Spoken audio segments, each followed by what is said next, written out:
Bismillahirrahmanirrahim. Assalamualaikum warahmatullahi wabarakatuh. Alhamdulilladzi hadana li hadza wa ma kunna linahtadiya laula an hadanallah. Asyhadu an la ilaha illallah wa asyhadu anna Muhammadar Rasulullah.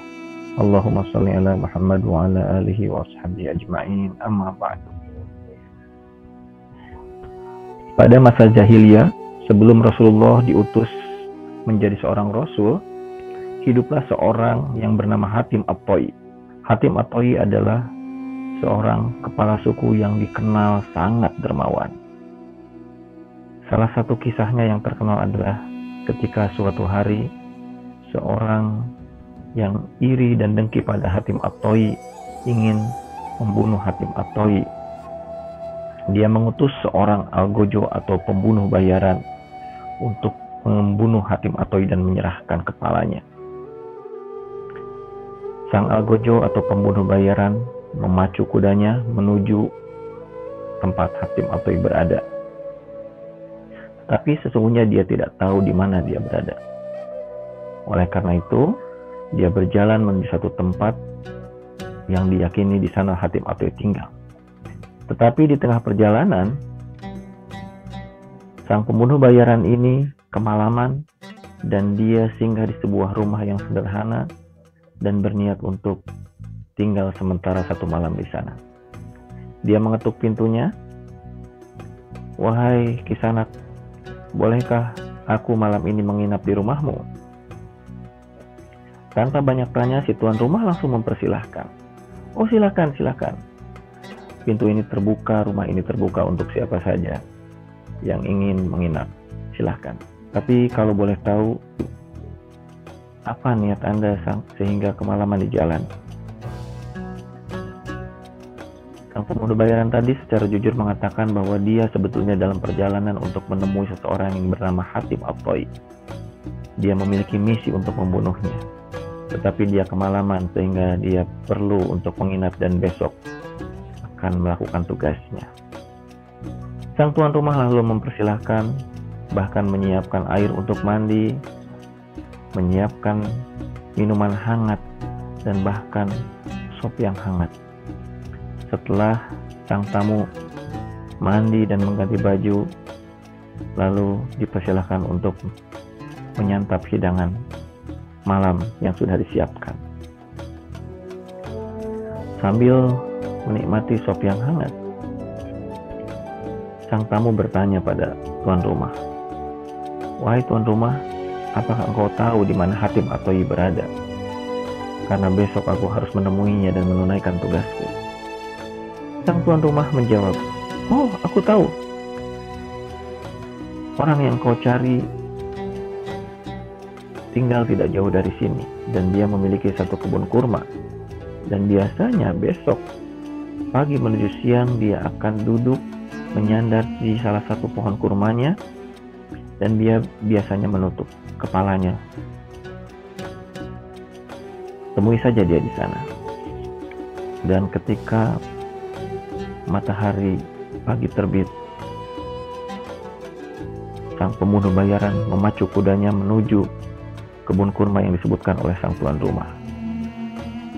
Saat sampai di kebun kurma, betul saja dia melihat seseorang yang sedang bersandar ke pohon kurma dengan menutup kepalanya. Inilah Hatim At-Thai yang diceritakan oleh tuan rumah kemarin.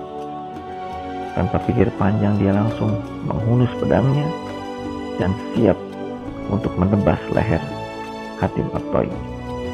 Tetapi beberapa saat sebelum menebaskan pedangnya, dia penasaran ingin tahu bagaimana wajah Hatim At-Thai. Lalu dia buka tutup kepalanya, dan betapa kaget. Ternyata orang yang duduk di sana adalah tuan rumah yang menjamunya malam tadi.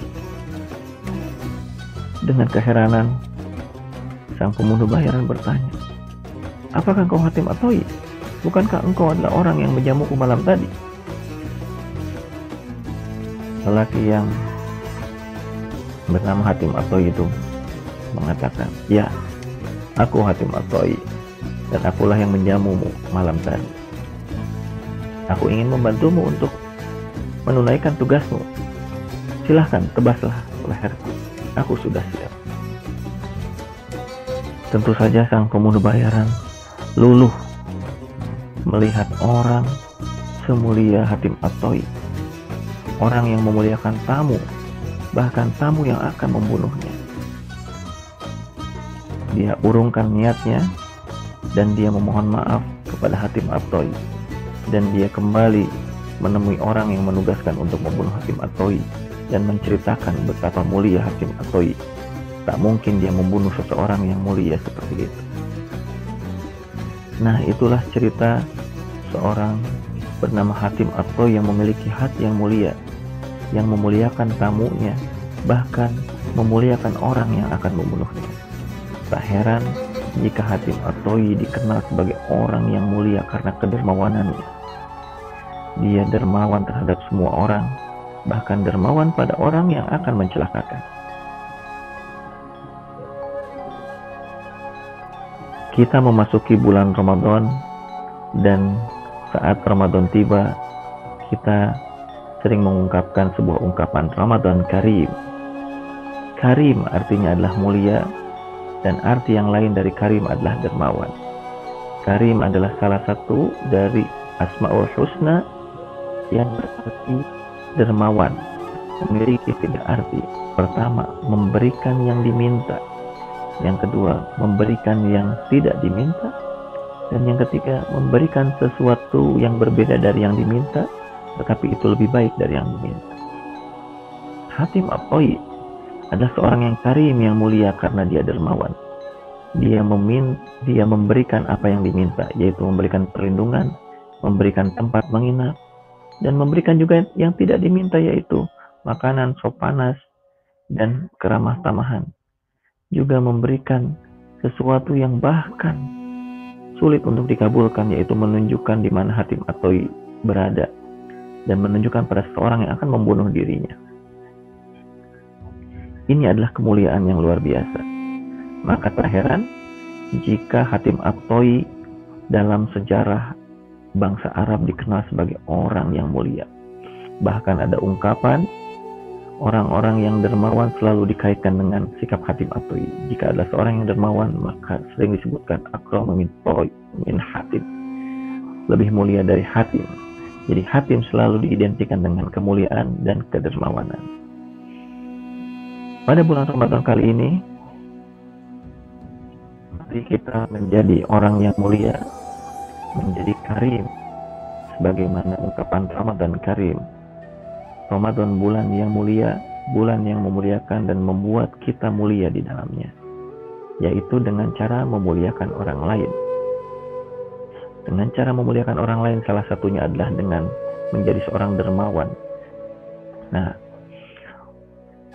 untuk ayah bunda, abah ambu, dan teteh yang ulas asih, salah satu misi kita di bulan Ramadan Karim ini adalah kita menjadi karim, menjadi seorang yang mulia, seorang yang dermawan. Mari setiap hari kita menjadi seorang yang karim, orang dermawan, dengan menyisihkan harta kita setiap hari berapapun nilainya. Kemudian dermakan, masukkan pada kain seleng yang sudah kita buat, baik dari kaleng, dari dus bekas, kumpulkan. Kita kumpulkan setiap hari tanpa jeda sampai nanti hari 30 di bulan Ramadan ini. Dan nanti kita berikan pada orang-orang yang membutuhkan, baik mereka yang meminta atau tidak meminta. Selain dermawan dengan uang, kedermawanan juga bisa dengan waktu. Sisihkan waktu untuk berkhidmat, sisihkan tenaga untuk berkhidmat dengan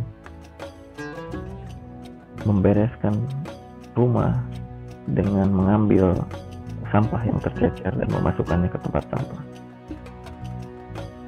Banyak hal yang bisa kita lakukan untuk menjadi mulia dengan memuliakan semua makhluk Allah, baik makhluk hidup, manusia, binatang, maupun benda-benda mati, benda-benda yang kita miliki. Jika kita bisa memuliakan makhluk Allah yang lain, maka insya Allah kita akan menjadi mulia. Demikian, mudah-mudahan bermanfaat. Ramadan Karim, Ramadan mulia, Ramadan dermawan. Assalamualaikum warahmatullahi wabarakatuh.